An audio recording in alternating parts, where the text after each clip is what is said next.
অদম্য ইচ্ছা শক্তি, দৃঢ় মনোবল এবং বাবার স্বপ্ন পূরণের সংকল্প নিয়ে পরীক্ষার হলে বসল পূর্ব বর্ধমান জেলার মন্তেশ্বরের স্বর্ণাভ চ্যাটার্জি।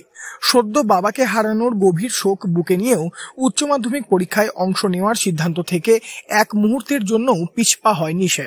বাবার স্বপ্ন ছিল ছেলেকে প্রতিষ্ঠিত করা, আর সেই স্বপ্ন পূরণে নিজের যন্ত্রণাকে পাশ কাটিয়ে পরীক্ষার টেবিলে কলম ধরল স্বর্ণাভ। গত শনিবার এক মর্মান্তিক ঘটনার মধ্য দিয়ে স্বর্ণাভর জীবনে নেমে আসে গভীর অন্ধকার। ব্রেন স্ট্রোকে আকস্মিকভাবে মৃত্যু হয় তার বাবা মলয় চ্যাটার্জির। প্রিয় বাবাকে হারিয়ে শোকে ভেঙে পড়ার মতো পরিস্থিতি তৈরি হলেও বাবার কথা মনে করেই নিজেকে সামলে নেয় সে। ছোটবেলা থেকেই তার বাবা চেয়েছিলেন স্বর্ণাভ যেন মনোযোগ দিয়ে পড়াশোনা করে, উচ্চ মাধ্যমিকে ভালো ফল করে এবং ভবিষ্যতে একদিন নিজের পায়ে দাঁড়িয়ে সমাজে প্রতিষ্ঠিত হয়। বাবার সেই অপূর্ণ স্বপ্নকে বাস্তবে রূপ দেওয়ার সংকল্প নিয়ে সমস্ত শোক বেদনা ভুলেও কঠিন পরিস্থিতির মধ্যেও পরীক্ষার হলে বসার সাহসিক সিদ্ধান্ত নেয় সে। স্বর্ণাভ এই প্রসঙ্গে জানিয়েছে,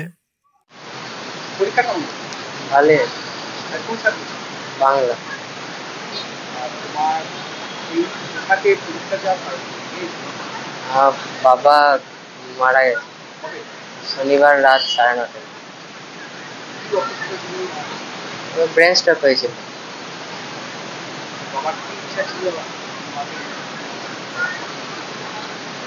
উচ্চ মাধ্যমিক ভালো রেজাল্ট করে ভালো কলেজে ভর্তি করা, কলকাতায় ভালো কাজ। সে একটু দুঃখ হচ্ছে, কিন্তু বাবার ইচ্ছার জন্য করছে। বাবার ইচ্ছা ছিল ভালো পরীক্ষা দিয়ে যাবে, ইঞ্জিনিয়ার। ভালোই স্বপ্ন নয়, তা ইচ্ছা একটা ছিল, ছেলে যেন ভালো কাজ। মন্তেশ্বর সাগরবালা উচ্চ বিদ্যালয়ের বিজ্ঞান বিভাগের মেধাবী ছাত্র স্বর্ণাভ এবারের উচ্চ মাধ্যমিক পরীক্ষার পরীক্ষার্থী। তার পরীক্ষা কেন্দ্র ছিল মালডাঙ্গা RM ইনস্টিটিউশনে। বাবার মৃত্যুর পর শোকগ্রস্ত হলেও তার অদম্য মনোবল এবং সংকল্প দেখে অভিভূত হয়ে পড়েন শিক্ষক, পরীক্ষক এবং সহপাঠীরা। সকলেই তার মানসিক দৃঢ়তার প্রশংসা করেন। স্বর্ণাভর এই লড়াই শুধুমাত্র ব্যক্তিগত দুঃখ বা কঠিন সময়ের মোকাবিলা নয়, বরং এটি হাজারো পরীক্ষার্থীর জন্য এক বড় অনুপ্রেরণা। শোকের ভারে ভেঙে না পড়ে তার শক্তিতে রূপান্তর করে এগিয়ে যাওয়ার এক উজ্জ্বল দৃষ্টান্ত স্থাপন করল সে।